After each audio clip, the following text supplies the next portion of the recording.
Hello everyone, mayam punamukpu taram nokjari aigi anova video siga do mayam khangbiramani title se ubada kari oiromgani haina ado Amit Singana request tawjari Jane thongbagi video upload tawbiro haina ado specially Amit Singa nangini se video ase aduga nupana thongbana di hawbe heliba ko ado nupi thongose mahau di khara wali akoi kaka hoi mamoin thongbado hana yam hawi ado अखोई थोंग से महावर खरा वाला दोसु आइना हाइजब मोंग दरी थोंगे दो हावगद्रा नि खल्ली अदो सिगा लेरे को चार्जर अगे साक से सिगा लेरे हिंजांग सिगा लेरे को अते कयु मथेन जाउ रे साक हमा हिंजांग अमा इसिंग हाना थखिया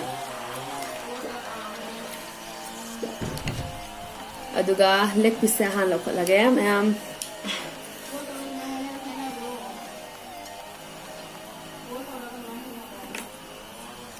I thongi bai video do matek ama mayam yeng biro je jen thongi bai matek ama video do hapcharake do mayam yeng biro full oina aduga video se loiba phau jeng biro mayam na aduga ai charaga su haira ge haubra hautabra haina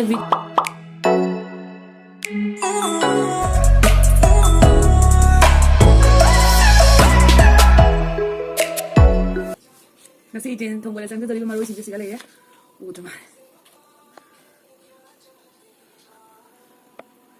Jadi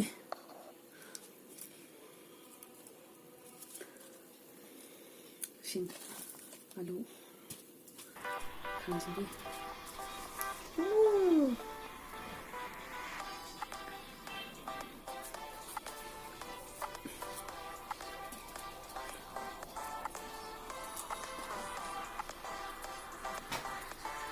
Jadi kayak thang siapa yang tanda oin apa ya ôi nhà bài thang xe bài tầm độ ôi nhà cũng hàng cái bài rồi nên cũng hay này cho mình đi hay này chứ đâu sẽ bây giờ mình đi cái hàng sử dụng tinh ra xong thì đâu sẽ cũng sửa mà cái gì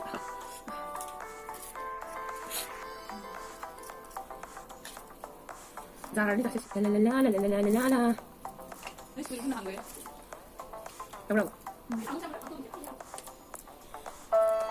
Jangan kalau dengkul orang tu masih benda semua orang tu jangan tu. Hazbi macam, kolau. Hazbi macam jangan kok silau nino. Hazbi macam jangan kok silau nino. Orang jawab tu nang jauh ni ni. Nino, hazbi macam. Ni jangan kok sini nino. Nino, hazbi macam. Dah ada lagi hanjaran tu misi. Dulu kami balik hanjaran tu misi jomda. Leg piece is a fight of okay masala hapaga phajina to ledana janamga hapaga moroi pang hapaga ooh leg piece enga saido duga sing sanam suri siga hoi grinder ma thota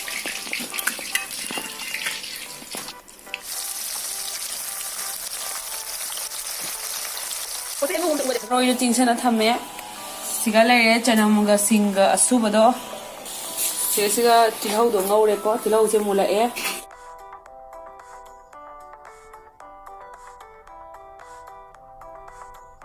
mo hape de ready se mula siga lere thong dori bezen se akhoi tawre se atombi ma taw do bi de thong ga sa ge bi nande ba Bây giờ nó phải chuẩn bị cho thật ăn ngầu đấy, cho nó chỉ có đâu được lết thì tan thật rồi. Diện sẽ phải cho nó ngầu là mấy thôi sẽ phải sẽ cần ngầu được rồi. Anh lết thì tan thật rồi. Số một lần sau sẽ ủng hộ.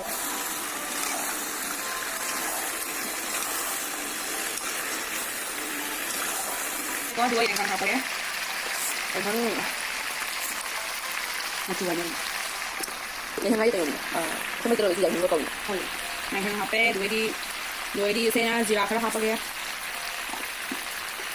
Dua di semua kerana hasil. Apa ni? Dah lupa sakal ni orang. Asam jaluri asal ni. Wah, dua di sesalan kan apa? Sesalan kan? Garam masala. Pasti apa di bawah? Sila, sila salan kan angang ba? Chicken masala. ꯂꯣꯏꯔꯒꯁꯨ ꯃꯅꯤꯅ ꯁꯤꯡꯀꯤꯅꯤ ꯅꯨꯄꯥ ꯊꯣꯡꯕ ꯍꯥꯎꯕꯅꯤ ꯂꯣꯏꯔꯁꯨ ꯀꯩꯗꯧꯔꯨꯅꯤ ꯑꯩꯈꯣꯏ ꯕꯥꯏꯅ ꯊꯣꯡꯕ ꯍꯥꯎꯗꯤꯀꯣ ꯌꯥꯝ ꯍꯩꯔꯕꯅꯤꯅ ꯚꯥꯏꯗꯅꯗꯤ ꯍꯥꯎꯅꯤ ꯌꯥꯝꯃꯥꯏꯅ ꯊꯣꯡꯕ ꯕꯥꯏꯅ ꯀꯩꯅꯣ ꯃꯍꯤꯁꯦ ꯃꯍꯤ ꯈꯤꯇꯪ ꯍꯥꯞꯄꯒ ꯉꯥꯁꯦ ꯁꯧꯔꯛꯁꯅꯨꯁꯦ ꯁꯧꯔꯒ ꯑꯃꯨꯛ ꯀꯪꯍꯜꯂꯒ ꯑꯃꯨꯛ ꯗ꯭ꯔꯁꯁꯦ ꯐꯖꯅ ꯅꯞ ꯅꯞ ꯂꯥꯎꯉꯩ ꯉꯧꯔꯕꯅꯤ ꯃꯍꯤ ꯍꯥꯞꯄꯖꯥꯔꯅꯤ ꯍꯧꯖꯤꯛ ꯁꯤꯒ ꯂꯩꯔꯦ ꯃꯔꯣꯏ ꯃꯄꯥꯡ ꯁꯤꯅ ꯗꯥꯜꯆꯤꯅꯤ ꯑꯁꯨꯕꯅꯤ ꯁꯤꯁꯦ ꯏꯂꯥꯏꯆꯤ ꯗꯥꯜꯆꯤꯅꯤ ꯑꯁꯨꯕ ꯑꯁꯥꯕꯅꯤ ꯏꯁꯤꯡ ꯑꯁꯥꯕꯗꯣ ꯍꯥꯞꯄꯒ ꯉꯥꯏꯍꯥꯛ ꯁꯧꯍꯜꯂꯅꯤ ꯃꯍꯤ ꯊꯨꯝ ꯍꯥꯞꯄ ꯌꯥꯔꯅꯤ ꯃꯍꯤꯗꯣ ꯍꯥꯞꯄꯕꯅꯤꯅ ꯊꯨꯝꯁꯨ ꯍꯥꯞꯄꯦ ꯑꯗꯩꯗꯤ ꯉꯁꯥꯏꯒꯤ ꯗꯥꯜꯆꯤꯅꯤ ꯑꯁꯨꯕꯗꯣ ꯑꯗꯨ ꯍꯥꯞꯄꯒꯦ ꯑꯗꯩꯗꯤ sida ꯐꯗꯤꯒꯣꯝ ꯁꯣꯏꯕ sina ꯉꯁꯥꯏꯒꯤ ꯁꯥ ꯃꯔꯣꯏꯗꯣ ꯐꯗꯤꯒꯣꯝꯗꯣ ꯍꯥꯏꯅ ꯊꯥꯛꯅꯕꯅꯤ ꯍꯥꯏꯅ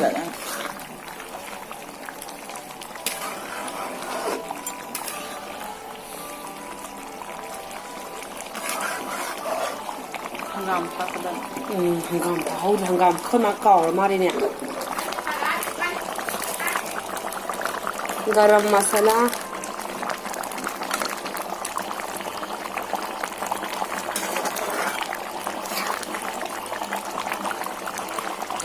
ready ꯑꯣꯏꯔꯦ ꯍꯧꯖꯤꯛ ꯁꯦ ꯆꯥꯕ ꯌꯥꯔꯅꯤ ꯂꯣꯏꯔꯦ ꯐꯥꯏꯅꯦꯜ ꯂꯨꯛ ꯁꯤꯒ ꯂꯩꯔꯦ ꯑꯗꯨꯒ ꯉꯁꯥꯏꯒꯤ ꯑꯋꯥꯠꯄ ꯃꯁꯥꯂꯥꯁꯤꯡꯗꯣ ꯂꯣꯏ ꯍꯥꯞꯆꯤꯟꯈ꯭ꯔꯒꯦ ꯍꯧꯖꯤꯛ ꯑꯋꯥ ꯐꯗꯤꯒꯣꯝꯒ ꯑꯗꯩꯗꯤ ꯐꯗꯤꯒꯣꯝꯒ ꯗꯥꯜꯆꯤꯅꯤꯒ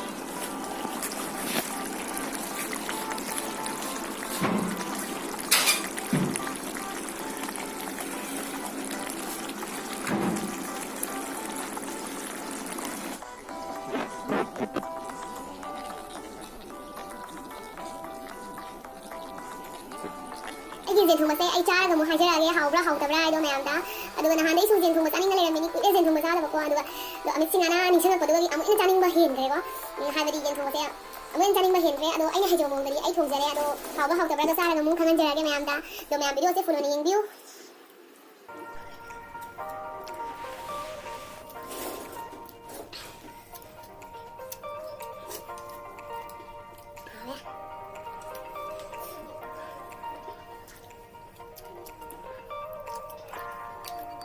fazendo ralo.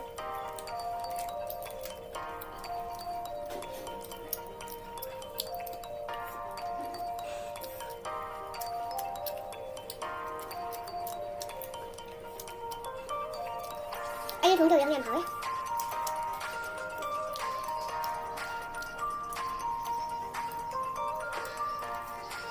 Mưa cam ớt. Ở khu mưa mà đi đồng học rồi đấy. Mưa đó. Akan bạn đi mà học rồi. Nha.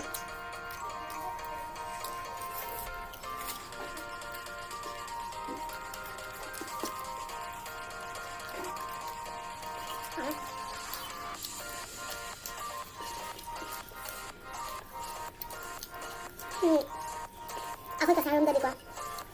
Kaya ni orang ni kaya ma xem. Jen sa daga lei ko sa su lei ko. Hadi em ni mo sana le kaya ni mo ngang ni si dem. Jen thong ba ka am ko ya kan bi mu su lei ba. Jen thong ba ka imu thong ba sa da ba. Dai ba di ju thong ba sa da ba la ma ta ka thong ba. La bu ta thong ba. Saya go ya kan ba hai ra.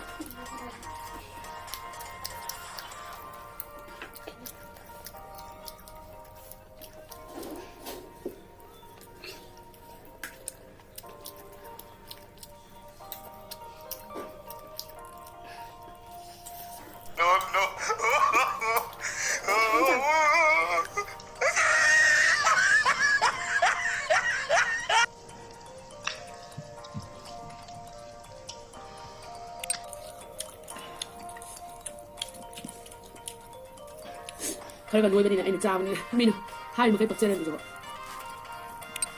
thằng này cũng hào đấy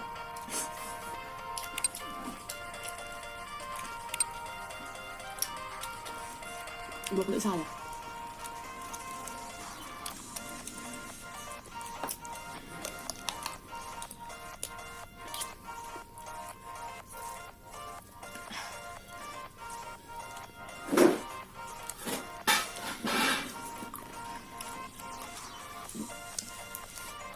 ต้องถุงตะโพอ่ะเราต้องเผ็ดตะโพหรอกรู้งานแบบเนี่ยเล็กต้องคุยนะมันก็ถุงต้องหัดแบบมาเอาแบบ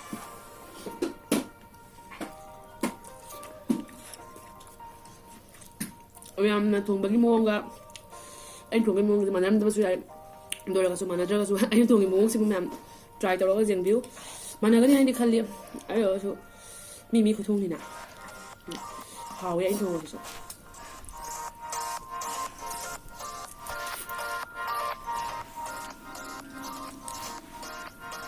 hào bia mà là bà chiên cái chiên này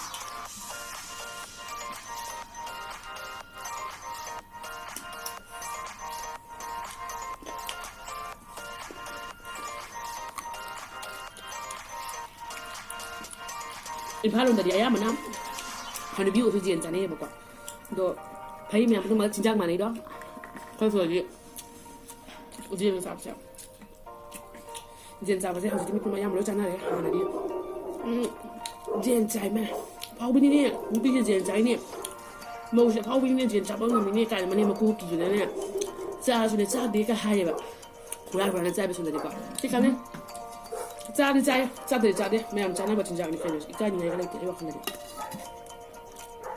니래야 하이독도 많이 먹고 나자 한놈은 밤에 니래리 옌자 먹어서 야는 꽂자봐 야는 그 해 칼레가 아망 뭐니 칼레가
매am 한감 합박 가요 한감 합박 하고 상 좀 잡어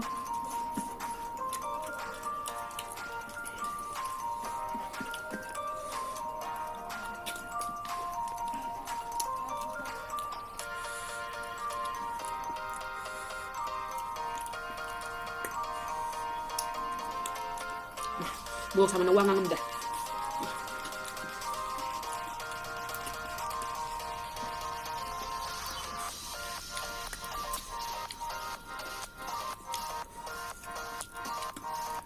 오케이 와요 아직 이미 짜고 아니 짜 갑자기 가서 나온다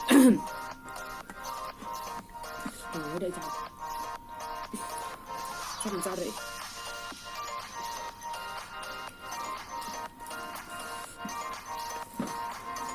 hầu tại nó cha thì mình cái nó tiệt rồi hầu em hầu bạn về nó đỡ nó làm cha nó chắc em xuống dân bằng ngầm rồi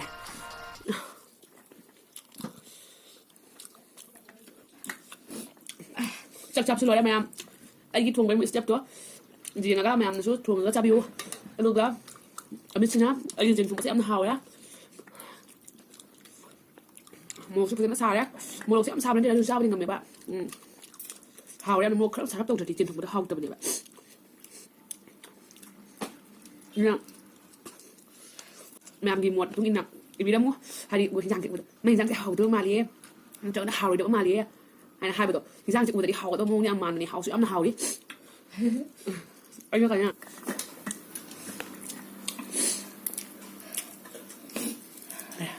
giang rồi giang cái tiểu ở trâu bao nhiêu